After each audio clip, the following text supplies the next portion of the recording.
This is, as Rod Ambrosen says, this is the perfect Wallowa County show.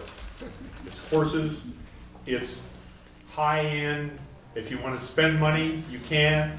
If you want to buy something small, you can. If you just want to look, you can. If you want a very photorealistic picture of a horse, you can find it. If you want something a little bit dramatic, you can find it. Okay? So the other thing I was going to say, I'm teaching this class in LeGrand. I'm learning to be a librarian and learning to be a teacher in my old age. And so yesterday we did a session on people of the salmon. This is very interesting that Alvin Josephy commissioned a piece by a guy named Richard Doherty, who taught at Washington State, to describe this region that we live in. And he called it the people of the salmon. And if you stop and think about it, the people, and it goes from the Tlingit on the Canadian coast all the way down to the Klamath, right? And all the way to the Rocky Mountains, basically. All of the people here, for all these people, salmon was a huge part of their diet, up to 80% of some of them. But the other interesting thing that you find as you look at this region is that the wealthiest people in the whole group were those Northwest Coast Indians, right? They had not only salmon, but they had whales and seals and otters and all kinds of stuff. So they could accumulate all kinds of trade goods, and they built big whaling ships, and they constructed big whaling boats, 50-foot boats. They had specialization. They had so much wealth that they could make one guy a canoe builder and the other guy a priest. So they had, if you know the Kwaikutl art and the Tlingit art, the totem poles and all that stuff. So they were highly specialized. They were also, by the way, the Tlingits were matrilineal. So that everything followed down in female lines. But as you get further down the coast, the art becomes more functional. Oh, they were highly class ridden. So there was a priestly class, there were commoners, and there were slaves. So the more wealth you got, the more specialization you got, the more disparity you got between the rich guys and the poor guys. When you got down to the Paiutes, they were all Democrats. They were all scrubbing around for the same little bits of birds and anything they could grab to eat. And our people here were in the middle, who had a pretty darn good diet and were basically pretty egalitarian. In other words, the leadership among the Nez Perce and the Umatilla and the Cayuse was not hereditary, although that helped. But you had to prove your mettle. So you couldn't be just like those Tlingits. If you were born in the right place, you were there. It was kind of like English royalty. Didn't matter if you were an imbecile. If you were there, you were there. And we got down to it. Well, all of this to say that today's program, Tom Dorrance, of course, is passed on. And so I wanted to collect stories from people who knew him and knew about what he brought to the horse training world. When I had the bookstore, I can't tell you how many copies of Think Harmony with Horses I sold, but it was a lot. That was going to be the secret success to the guy that, had this ornery horse that he didn't want to know what to do with, or had a new colt or whatever. So I didn't know Tom Dorrance. I don't know the stories, but I know that many of you have stories. And we're recording them because none of us are going to be here forever, right? And I think my big hunch is that Tom Dorrance in the horse world was an important enough guy that we ought to be doing that. That somebody's going to come along 10 years from now or 20 years from now and say, who was this guy anyway? How did he get this book, Think Harmony with Horses, and the other books that Tom Dorrance did? So, Peggy, I see you nodding. You want to start off with a recollection or a story? I always agree with you. That's all. Uh-huh. Well, Dennis's mom was raised out on Crow Creek with the Dorrances.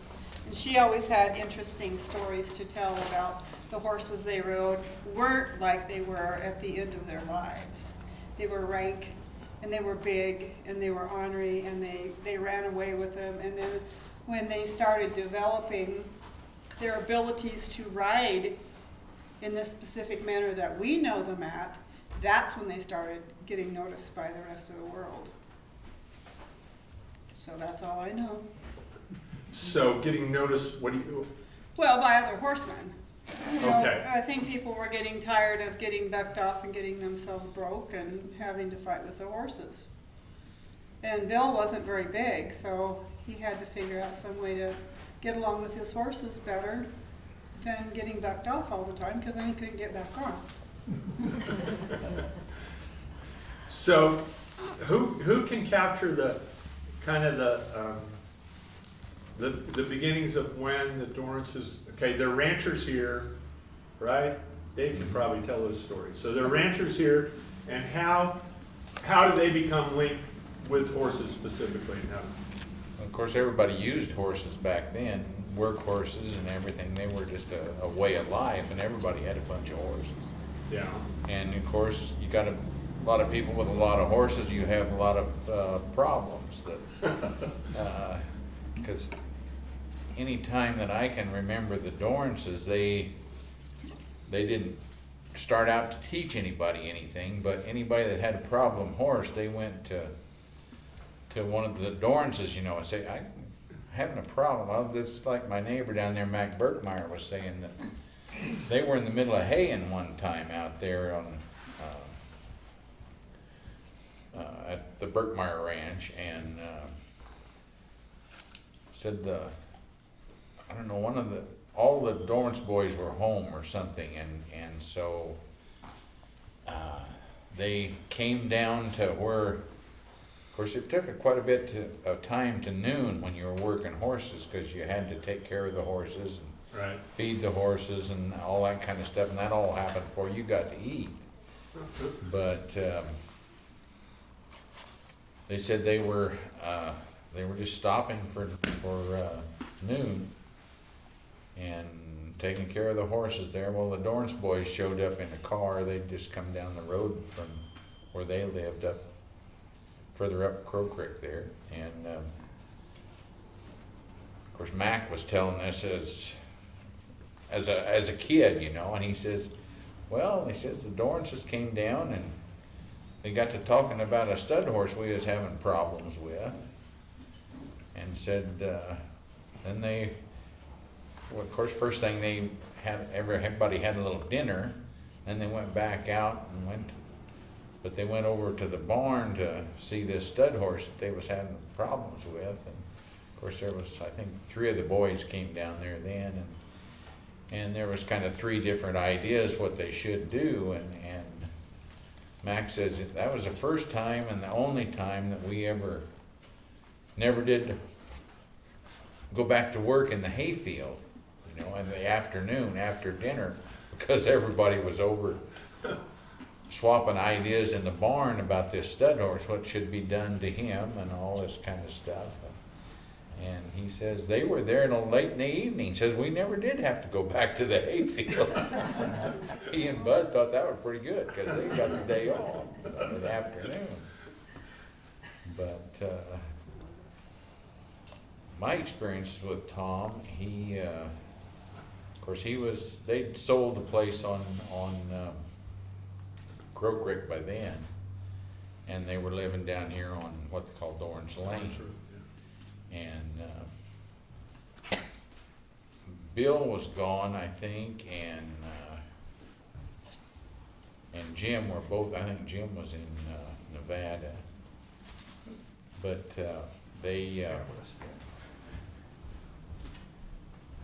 Tom was still, he was the main fix-it man with horses around, you know, and of course that was about the time 4-H started pretty good in this country, you know, and we belonged to a 4-H club.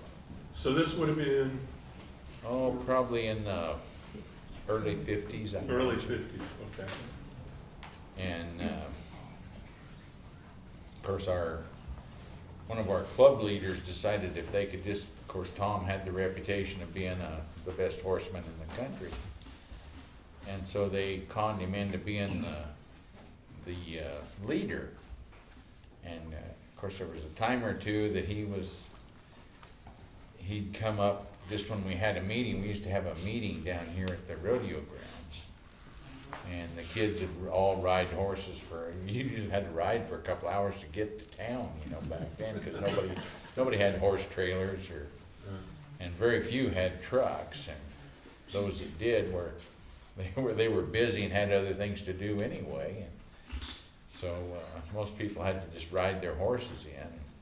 And Tom would come up and he'd try to explain to a bunch of kids, that were just out for a good time. And he was just a little too serious for us, And so we never learned much. And I think it wasn't his fault, because he knew, but he didn't know how to handle a bunch of harebrained kids, I think. And the next year he was the leader, and he tried harder then. We learn about changing leads and this kind of stuff. Hell, we didn't know that. And I for one never knew it when I got through either. It was, I think his high expectations for being in a position of might learn some knot-headed kids something about horses was probably kind of misguided just a little bit. As Char knows, of course, with the many years she's had the kids, it takes quite a knack to be somebody. And it's about like his book that he wrote too, that Harmony with Horses. I bought it late on in life, and it's still way over my head. I mean, it's so I think that's probably about the main things. I was able to ride a couple of horses that the Dorrances had, and I found out what a good horse is supposed to be like anyway. So Darlene, your family, having been involved with it, what would you say, before World War II, most of these ranches here are running on horsepower, right? Probably. And so what was the level of sophistication about these ranchers? Amongst themselves, they knew who the best horse guys were, right? Well, I think so, but I don't think Tom was famous till he left Blah County, really and truly. Uh-huh. That's after he left here and he got to California. And met Ray Hunt. Yes. Okay. I think that's where then he really became quite famous. Yeah. But in the county, in the community here, were there ranchers and people who were known as, this is where you go to buy a horse, or this is where you go because, for the fix-it guy, if you got it? I think that's true. I think that's true, but I really don't think that he was appreciated here. As a That's kind of child, true. I spent my summers at Barbara Gates's house, and she was a friend of Tom's. And he would come, and he had a nephew or somebody named Skip, anyway. Skip. I know that Susan was in love with him. That's all I remember. I know as a child. But he would come to our house, and one night he was living down here, down Dorrance Lane, and I went with him, and he had one of Barbara's colts. And as I recall, I had to be young, 6, 8, 10. And I remember till this day watching him. He had Barbara's colt that was unruly, and Barbara was not a horsewoman, but she loved her horses. And Tom took that colt and he had it sitting down, lying down. We were down there way after dark. He had lights in the round pen there. And I'll never forget it. It's stuck with me forever and ever and ever. About watching him and thinking, of course I didn't have a horse, I just loved him. And watching him, the things he could do with that 2-year-old within just minutes. And we didn't, Barbara, he just could do those things. I just remember that pretty vividly. Char, how did he do it? Oh, Lord, I don't know, I was probably 6 or 8. I don't know how he did it. He just talked. Whisper. Yeah, honestly, I've seen Donnie Kaiser do the same sort of thing long before when Donnie played with them, so I don't know. I mean, there's a knack, and I know now there's a knack. I remember taking one of the first clinics when Ray Hunt came, and I took the horsemanship class. I took it 2 or 3 times, but I never seemed to get it. But anyway, I remember Gene Marr sitting in the stands and saying, he kept saying, take a soft feel. Well, and I'm going, what is this all about? And so I remember Gene Marr saying, how come everybody's got it except Shar? Where is it? So I came home and I borrowed their book, their Think Harmony with Horses, and I'd get on a different horse and ride half the night, trying to figure out what the heck he meant by Think Harmony with Horses meant take a soft feel? Hello. It took me years to figure it out. So any other personal, so Rich, did you know Tom? Did you work with him? No, I never worked with him. I should have after. Pardon? Somebody should have taught me something. By the way, I thought you knew a lot. Rich said we're gonna do another one at the end of the month on packing, and Arnold Schaefer's gonna come. And Rich said, have you got room for another one? And I said, oh, you were packer too, and he said 60 years. So I said, well, you probably have a story or two. And he told me he packed Douglas on one of his honeymoons or something like that. So I said, we better get that story down. So could all the Dorrances do this, or was this just Tom's special gift? And Bill. Yeah, Bill. And I Bill? think they were all pretty good hands, but Were they they? said, what they used to say was, when you had a rough one and you wanted to exercise him a little bit or something. This is from when Max Johnson lived neighbors to me down there. Well, he was neighbors with the Dorrances down on Snake River. And he said the tough ones they left to Jim, because he liked to buckaroo a little bit. oh, And as Tom, one of his sayings was, well, you can always make a lot better ride in a plowed field than you can out in the rim rocks.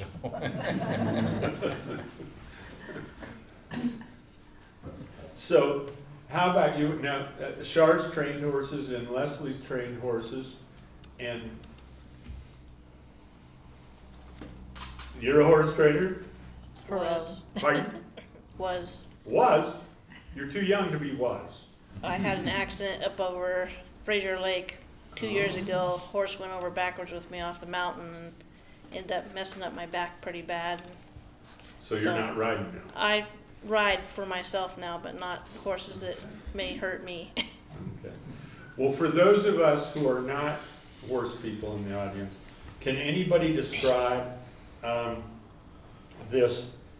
I mean, you know, we all, there's the you see it in movies where they get a grain, or they get a grain sack and they hobble horses and they buck them out in a little circle until they settle down, and how that varied then from what we're talking about, the difference here. What's the big thing? It's 180-degree difference. Okay, you go, Leslie. No, when the Dorrances, I don't know. I was not lucky enough to have been to any of their clinics or anything like that. But you know, their approach was, and it comes from years and years of experience being around horses and being around a lot of different horses. They start to read the horse's body language, and they try to work in a non-threatening way with the horse. And they're able to, you know, they were very much able to understand what the horse's demeanor was telling them, so they knew how far to push or what to do next and things like that. And that's, I think, one of the keys to their success, that softness around the horse and that harmony around the horse. So I don't know if I can explain. It's kind of complicated. What I think what Barry Cox told me one time, I think this is the way he said it, is he said, you want to make what you want the horse to do the easiest thing for him to do, Yes. rather than make it hard for him to do. And that, you know, which sounds easy, but figuring that out and then reading the horse. So do you think, were there, again, all you horse people, were there always people who gentled horses like this, and then there were some people who were just rougher than hell on them? Beat 'em. Was that always the case? So these guys were around. These guys who read horses differently, they were always out there. Some of Well, them. and horses today aren't bred like they were either. We generally don't deal with the rotten eggs. There are too many good horses out there. They're Yeah. bred. They're not the Bronx. Yeah, they're out there, but hey, I don't buy them. You can figure those out real early. There are too many good horses. So most of these horses cannot take the kind of brutal treatment, bronc busting, as you were, that in the old days, that really is what you were dealing with. Was buck them out, sack them out, hobble them, do whatever you had to do. We'd lay them down. What was that guy that lived down here? Bonnie brought a horse into my barn, but his deal was to lay him down. Really? And now it was, he lived right here in town. Can't remember his name, but he was an old timer, and boy, but he went at it, but he laid them all down. And that changed their thinking, but. There were lots of them like that. Dave Warnick was that way. He'd take off out riding a horse somewhere, and then pretty soon he'd come back walking. He'd say, "Oh, you get thrown off it? Well, he better rest a while and think this over," he said. So it's a mind thing, and of course the majority of the people around here were in a hurry, and it was it's always been a kind of a thing that the romantic thing, I guess, where the bronc busters Yeah. were the main one, and there was more of them than there were the horse whisperers, that's for sure. But Arlie Isley told me one time that his dad didn't let him ride in the rodeo. But then he'd get the rankest horses in the world and say, go break that horse. You know? And Scott McLaren said that one of the things as a result of their working with the Dorrances that they've done is that they're pack horses. Now what they do is they pack on the horses they're going to ride. So this is a way of gradually breaking them in. So you can't carry as much as you used to on the horses that you had just pack horses, but when it came time to ride that horse, it was already half broke. Is that? Peggy's nodding That's her right head. on there. Pardon? Yeah, that's right on. Because with a saddle on their back, and they go downhill and they have to feel that saddle. By the time you get ready to put a person on there, they've already felt that pressure and they don't get bothered by it anymore. I think he said they start at 2. They start packing them Not in at the 2, old with days. just probably light loads, but, pretty light, but yeah. it'd be Before the way they to get go. too tough. Pardon? Before they get too tough. Before they get too tough, yeah. But in the olden days, when all the Dorrances and the Whitmans, Dennis's mom was a Whitman, then Dennis's great-grandfather would take all the rank horses. And Dorrance's would take all the not-so-rank horses. And the Whitmans were known for having these hitches, and they would just slam them into the hitch and put the gentle ones on the outside and then just turn them out in the plowed field and just put the disc down and just let them run. That's how they broke them. Rank stuff. And I think one thing that you should remember about Tom Dorrance was, I guess he was quite a tinkerer and cobbled everything together. I guess, he didn't want to buy new stuff. He was quite a cobbler. And then I think, didn't he, when they got to California, didn't he patent some gate so that he didn't have to open the gates? What was that? Oh, really? Yeah. It was a lift straight up gate, and I just saw one on someplace the other day. I was on with the military or something, and they had a gate like that went, because it's a good idea, but it's real hard to figure out how to get a gate, because you get a swinging gate. This is snow country, and the snow gets deep, then you can't open your damn gate. That was one of my jobs when I was a kid. Then I went and dug out, you know, so they could get the damn gate open. I hated blizzards, mainly because of that, I think. I wonder if he's a shovel. But Tom he had a very active mind. So what about the other old horseman from here that always kind of mystified me was Clifford Wade. Now, he had a reputation as being the horse guy, right, in the 20s? Probably. And he and the Dorrances were pretty close. Oh, were they? Yeah. Okay. And then Clifford, when he left here, he went and traveled with polo ponies for the next, whatever, trained some Boise aristocrats polo ponies, is that right? Yeah, that's probably true. But does anybody remember him as a rider or as a? Heard about him forever, but that's about all. What in? And so how did Tom happen to go to California? Had Hollywood found him by then and brought him No. down there? I don't think so. No. It's cold up here in the wintertime.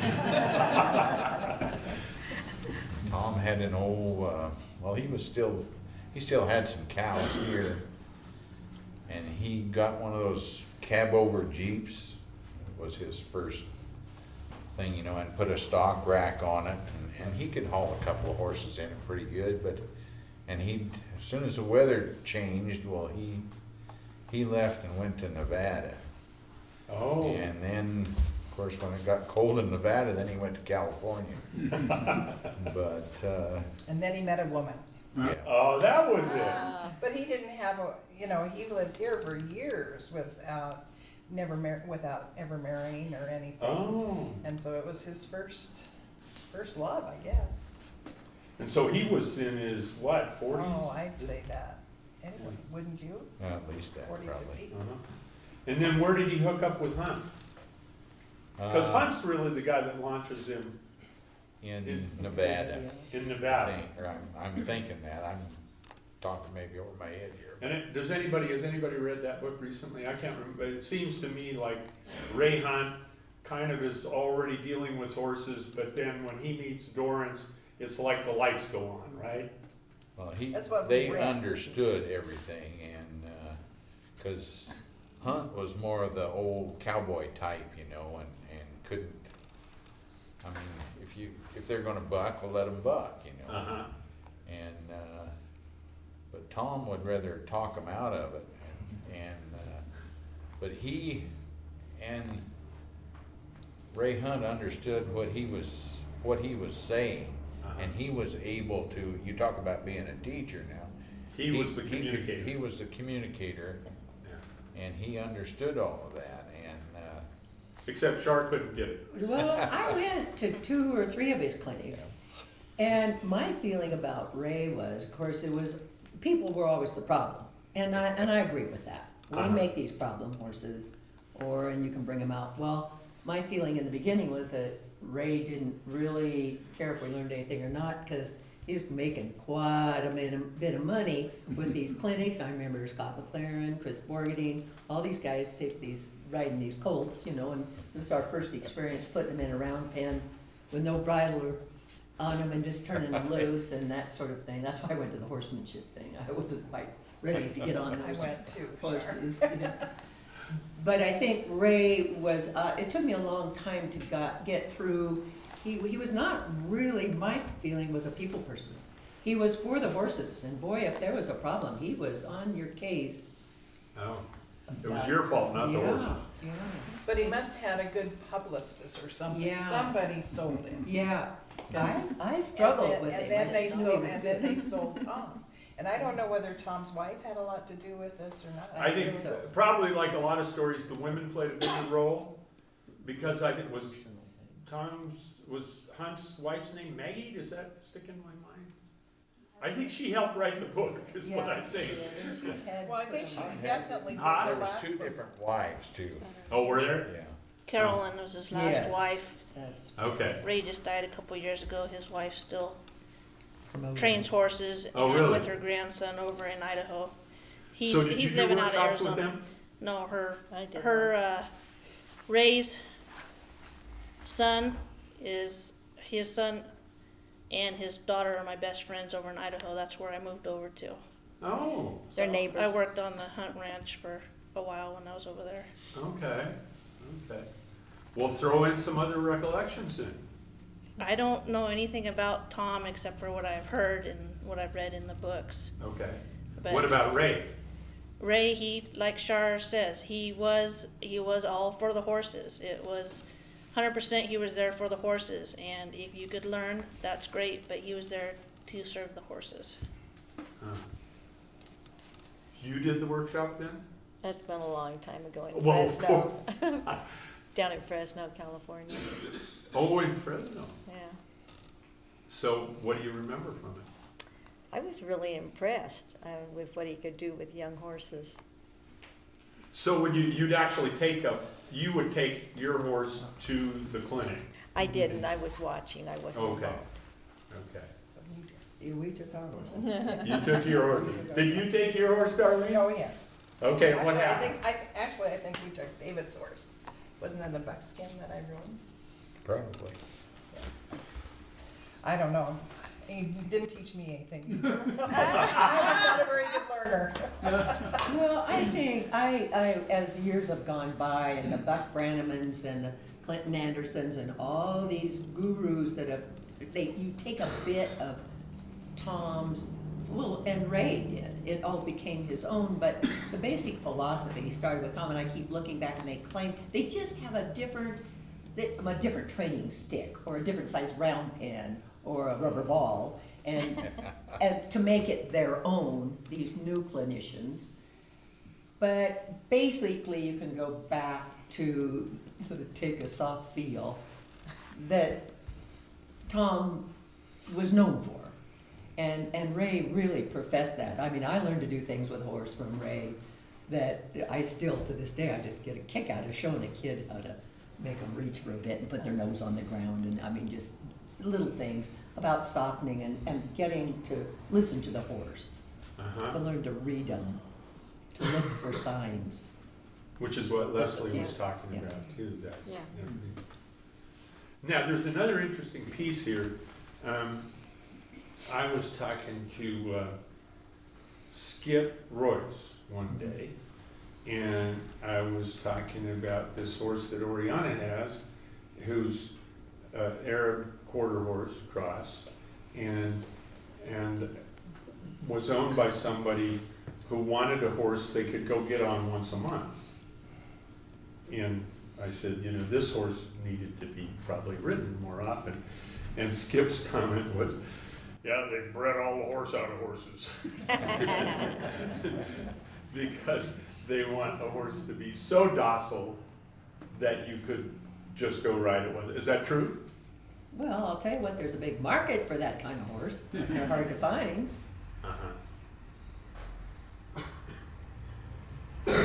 So horse breeding has changed? And those of us that are no longer riding colts said, look for them anyway. I'll keep the only two I've got. They better last me a lifetime because I know they're not going to buck me off. Well, Larry Mahan, I think, was another fan of Tom Dorrance's. We've seen stories on RFD TV, I think. Larry Mahan, was Yeah. a world champion Yeah. rough stock rider, and he would always talk about Tom and how much he learned from Tom. Really? So you rodeo people do. So how does pleasure horse riding translate or correspond to rough stock riding? That's a little Well, gentler. they have a great program right now for breeding rough stock. The announcer the other night said they were bucking bull riders off every little bit, and he said, I think they have a great breeding program for the bulls, but they better start having a good breeding program for the cowboys. But are there things that carry over from riding pleasure to rough stock, or are they two completely foreign? Say, Pardon? One, the object is to get them bucked off, the other is to stay on. Well said. No, the rider wants to stay on in both cases.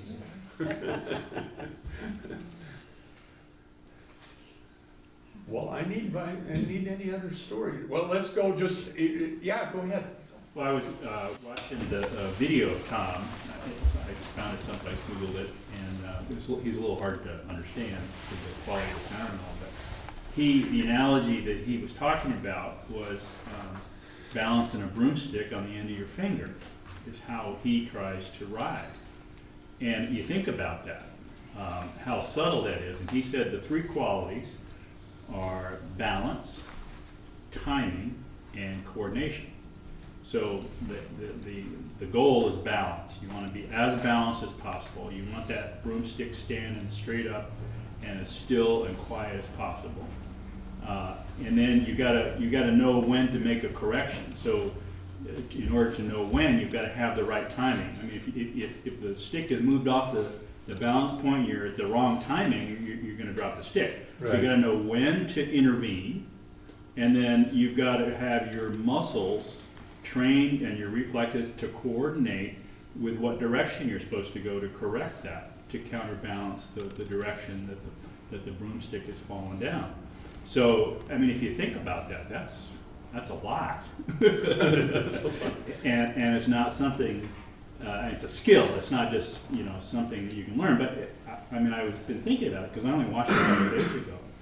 But it's a pretty good analogy, I think. It'd be something that I could mentally try and strive for. So he was saying, for instance, if you're trying to move your horse over a little bit, wait until he rises. So the timing is very important. Wait until he rises, and then just give him, a little weight shift, and it might take 2 or 3 steps to move him over.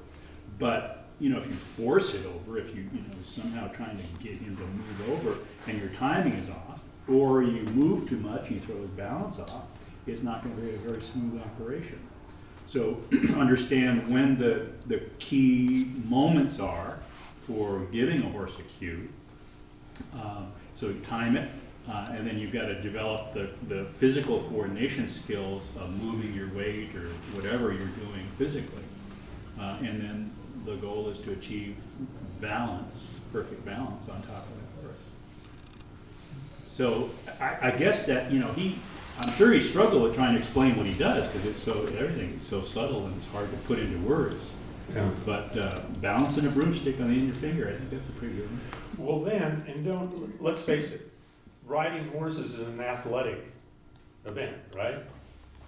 And aren't there some people who are better athletes than others? And some people, I mean, you've trained how many riders in Leslie? I mean, aren't there some people that you put on a horse and it goes pretty quickly, and there are other people you put on a horse, and you put on a horse, and you put on a horse, and it's hard. And he never learned. And they never learn. They never get the soft feel. Pardon? They never get the soft feel. Well, you can, just being around my granddaughter and her group of peers, you can watch some kids and you can see a kid that doesn't seem to pay any attention to, knows what the kid he wants to do or she wants to do and isn't paying any attention to the horse. And you can see other kids that they're kind of listening to the horse. You can kind of feel that from the outside too, I think. Does that make sense? Huh? Training horses? Did you train any horses or did you just pack other people's horses, Rich? No, I've had a few in 70 years. I'm not much of a packer, I just kind of hang. Okay. Okay. Well, what about your teams? You do quite a bit with teams, don't you? I take teams around quite a bit, yeah. I got a couple of those. Was training horses for teamwork different? No, I don't think so, because I train them all to drive before I pack them or before I ride them. So once I got control on them, well, then you can do about anything. But the secret is to watch your horse and know when's the right time to make a move. Yeah. I think that, I like the broom story, because that, and also the fact of, you know, and anybody who's raised kids, and I'm doing it again, there are some analogies here. When you got a kid that's right like this against you, if you say, do this, you're probably not gonna get it most of the time. But if you get them leaning a little bit, then you can push. Shove 'em over. Right. I love it. What? I love it.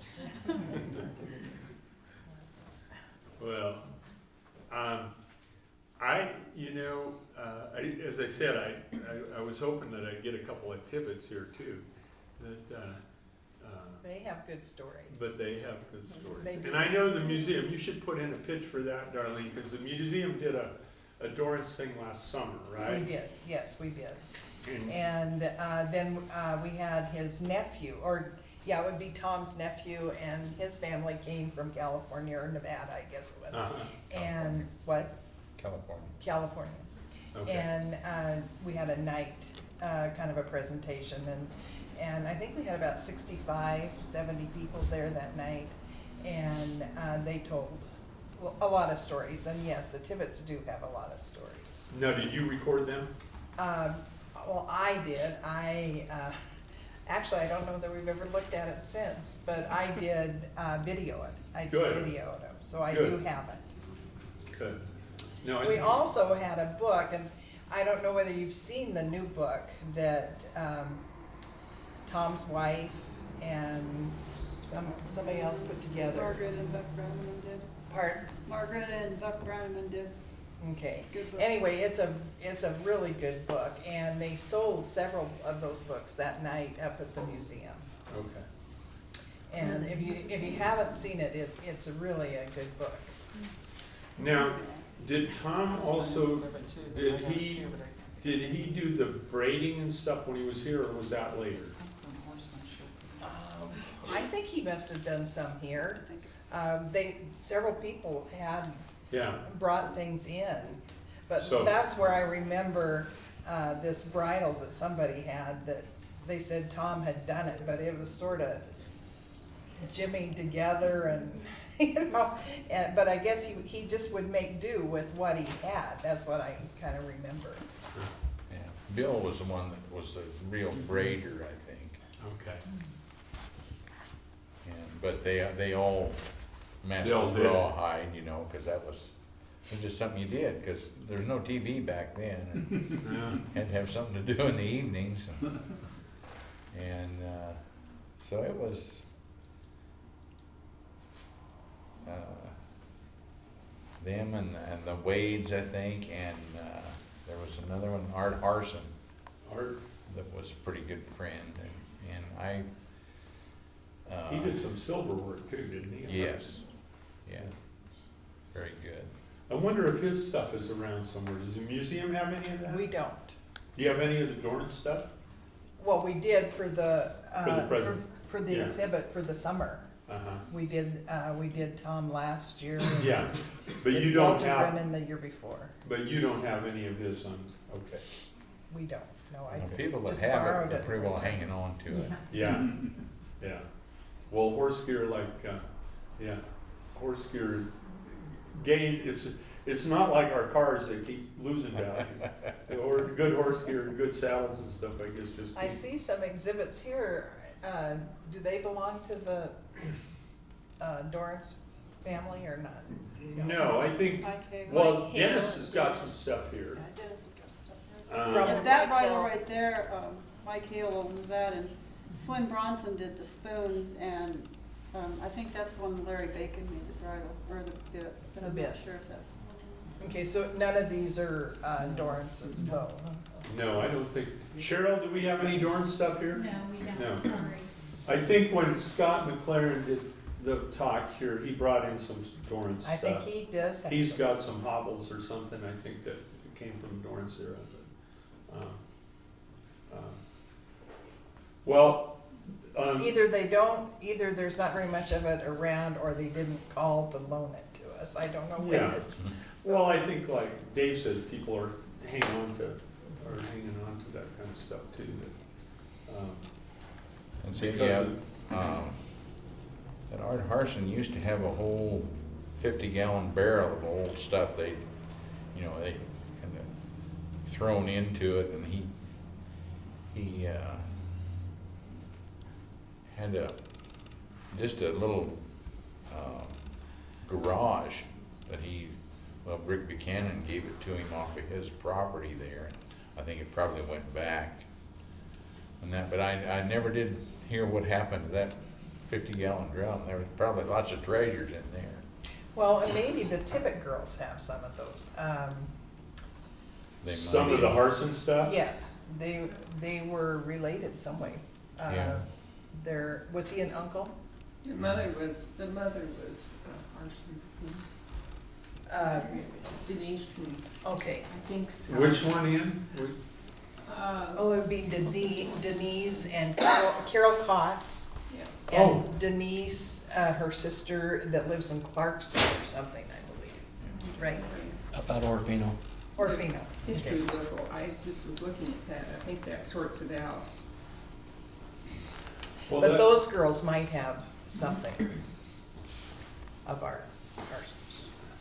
Well, yeah, when I got here, he was still at the bank, but I know at that time, he was known for the silver work, as I recall, Yeah. and that he would make. Yeah, and he was quite a horseman too, so. Who are today's horse people? Like if you were gonna say the best horse people in the valley, you'd say Well, that would get us Shar. in trouble. Dennis and Peggy are mule people. I wouldn't touch that one with a Can't 10-foot. Yeah, better be careful. Well, you know, So that's funny though, why is that so? well, I'll tell you, it's pretty interesting. Yeah. So. I think the whole horse thing is pretty interesting in a lot of ways. One of the things we learned at the World War II exhibit, and that I relearned in teaching this class in LeGrand, is that basically farming in America prior to World War II is horse. It's horsepower. It's not until after World War II, and we got to do something with those tank and Jeep factories, and we turn them to making tractors.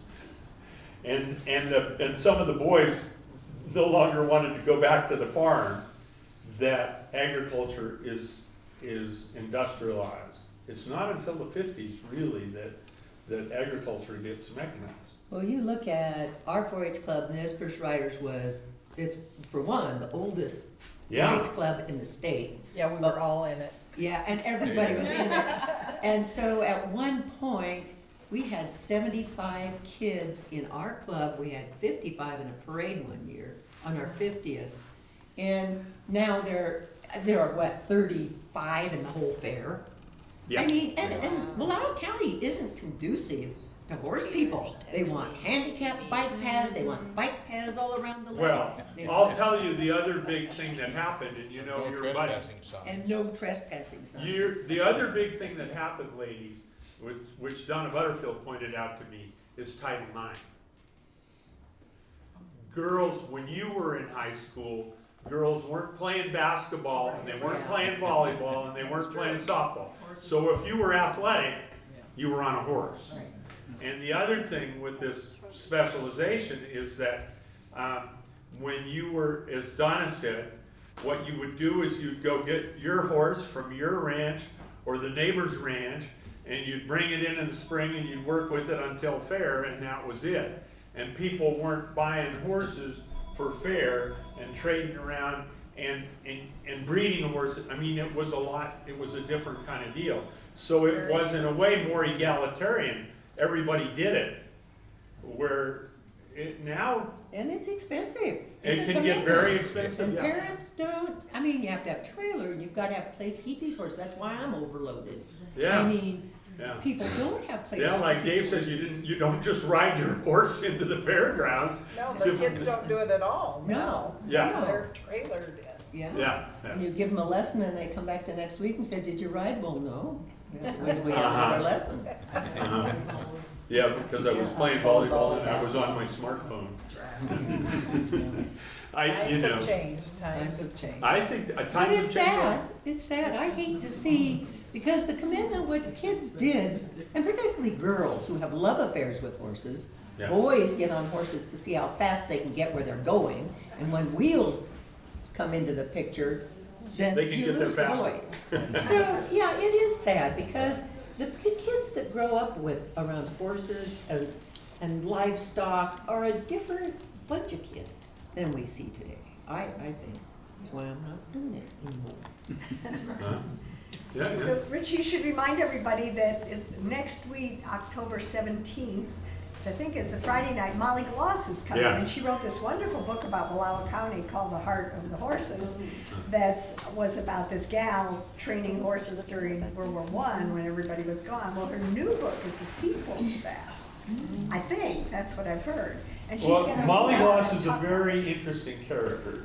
And I'll say a couple words because I want you to come and listen to Molly. Molly grew up a tomboy in Portland and reading Westerns. Her dad, I forget what he did, but he would take her to the library, and by the time she was 12, she'd read every Western in the library. And then she got married and decided she wanted to be a writer and took a workshop with Ursula Le Guin, and that's how she started writing and became a friend of Ursula's. And she wrote a book. Her first book is, she tried to write science fiction, which is what Ursula Le Guin wrote. And then she'd read all these Westerns, and she said, well, where were the women in the Westerns that she'd read? And she started doing research, and she found out things like 25–30% of the homesteaders were women, right? Well, where were their stories? So she wrote a book that I think is still an absolute classic. It's called The Jump Off Creek. And it's in a fictional Union, Wallowa County. And it's about a woman who's got an unhappy marriage anyway, but the guy dies in Ohio. And she takes off, and she's kind of a big gawky thing, and she takes off out west and ends up somewhere in the Blue Mountains with a homestead. And around her are the people. There's the traditional family, but there are also the 2 or 3 cowboys that are just trying to make it on their own. And there are the wolfers who don't give a damn about anything except bounties. And there are the guys in LeGrand. They go into LeGrand. And so it's an absolute classic. It's still in print. It was done 40 years ago. It's called The Jump Off Creek. She'd never ridden, okay? She was raised in Portland, and she lost her husband when she was maybe in her 50s. And that's when she started riding.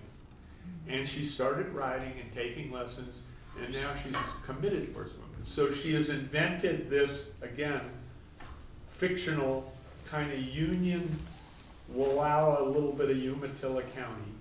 And the first novel is Hearts of the it's right back there on that shelf. It's Hearts of Horses, I think.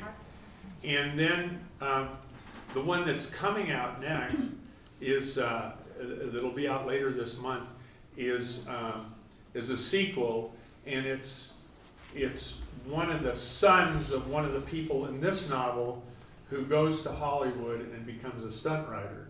And just as an asterisk to that, she was up here 3 or 4 years ago and came up here and just hid out for a month writing, and we had lunch, and she told me she was working on this stunt rider thing, and she said, do you know any stunt riders? And I don't know any stunt riders, but I know a singing cowboy.